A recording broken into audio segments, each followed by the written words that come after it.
Ұйқы безі аурулар туралы алғашқы ақпарат 18 ғасырда пайда болды. Біраз уақыттан кейін бұл орган қабыну мүмкін екендігі анықталды. Ұзақ уақыт бойы панкреатит көптеген асқынуларға байланысты емдемейтін болып саналды. Қазіргі уақытта панкреатиттің кез келген көрінісінде ғана емес, сонымен бірге ұйқы безінің басқа да ауруларында емделуге мүмкіндік туды. Барлығыңызға қайырлы күн. Сіздермен бірге дертке ем арнасы. Пайдалы ақпаратты көрмес бұрын арнаға жазылып, лайк басып, қоңыраушаны баса кетіңіз. Қазақша контентті қолдау мақсатында жас арнаға қолдау білдіріңіз. Сіздің болмашы ғана әрекетіңіз бізге әрі қарай жұмыс жасауға үлкен шабыт береді. Ежелгі емшілер ұйқы безін жақсы көңіл күй мен тұрақты жүйке жүйесі деп санайды. Бүгінгі күні бұл ғылыми дәлелденген факт. Стресс безге теріс әсер етеді және оның негізгі функцияларын бұзуы мүмкін. Уақытылы емделу кезінде жедел панкреатиттің 80%-ында толық емделеді. Қалған 20%-ы патологияның созылмалы түріне жатады. Созылмалы панкреатит ұзақ қайталанатын курсқа ие және ұйқы безі құрылымының біртіндеп өзгеруімен және оның жұмысын төмендеуімен сипатталады. Панкреатит ауруы кезінде науқас диета ұстанған абзал. Үйде ұйқы безін емдеудің тиімді және қолжетімді әдісі диета көмегімен ағзаны және оның тамырларын тазарту. Ұйқы безі аурулары үшін тәтті тағамдар тек балды қолдануға рұқсат етіледі. Майлы, қуырылған және ащы тағамдар, алкоголь диетадан шығарылады. Темекінің де тастағаны жөн. Тамаққа шектеулер енгізу керек, шамадан тыс тамақтануға жол берілмеу керек. Ұйқы безінің ауырсынуын емдеуге келесі халықтық әдістер көмектеседі. Ұйқы безі ауруын мына 4 әдіс емдейді. Бойыңызда дендеген аурудан 10 күнде құлантаза айығасыз.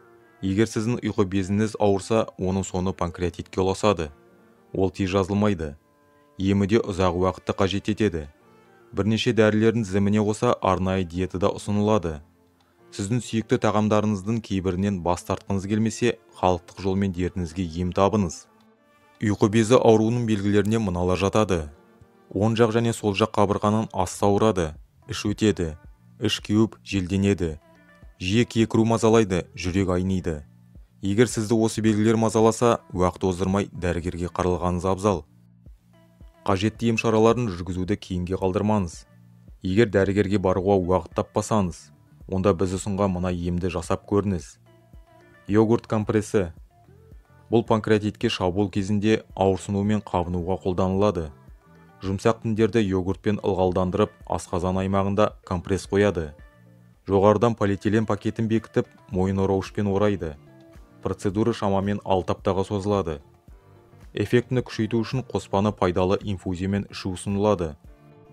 Ол келесі әдіспен дайындалады. Бірдей пропорцияда көкжидек, құлпынай жапырақтары, жүгері, бұршақ бүршіктерін алыңыз. Алынған қоспаны бір ас қасыққа 1 стакан қайнаған суға құйылады және термосқа салып түні бойы тұндырылады. Дайындалған тұнба 3 бөлікке бөлініп, сарымсақ қоспасымен бірге ішіледі. Емдеу 3 ай бойы жүргізіледі. Аскөк дәні. Емдік тұнбаны дайындау үшін 1 шай қасық аскөк дәнін 200 мл қайнаған суға саласыз.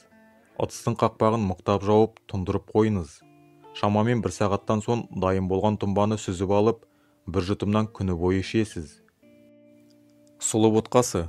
Әжелеріміз ұйқы безін сұлының көмегімен емдегенін біріңіз біліп, біріңіз білмейтін боларсыз.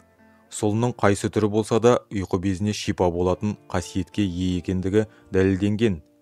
Ем үшін 1 литр суды отқа қоясыз. Қайнап шыққан соң жарты кесе сұлы ұнтағын салыңыз.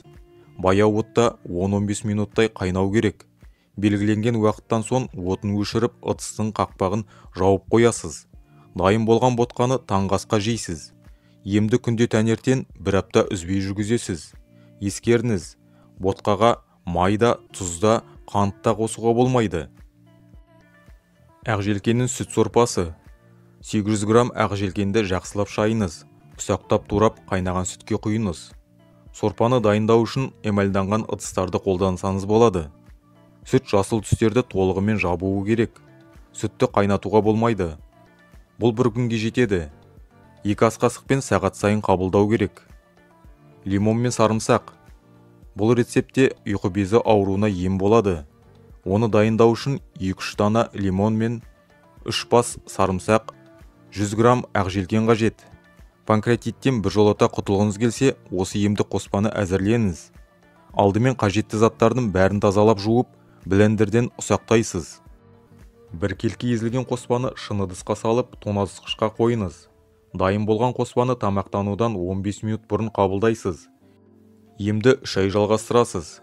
Сосын 2 ай үзіліс жасап, саулығыңызға қарай емді жалғастыруға болады. Қарақұмық. Ұйқы безі ауруына қарсы тұратын қарақұмық екенін білесіз бе? Бойыңызды билеген аурудан 10 күнде құлантаза айығасыз. Ол үшін 10 күн бойы кефирге бұқтырылған қарақұмық жеуге әдеттену керек. Ботқаны дайындау үшін 1 стакан қарақұмық жармасына 0,5 литр кефир құясыз. Қақпағын жауып түнге қалдырасыз. Таңертең жақсылап жейтілген қарақұмықты таңғы асқа жейсіз. Егер тым көп тамақ жеуге үйренбеген болсаңыз, бұл мөлшерді 2-ге бөліп, таңертең және кешке жеуге болады. 10 күннен соң емді тоқтатыңыз.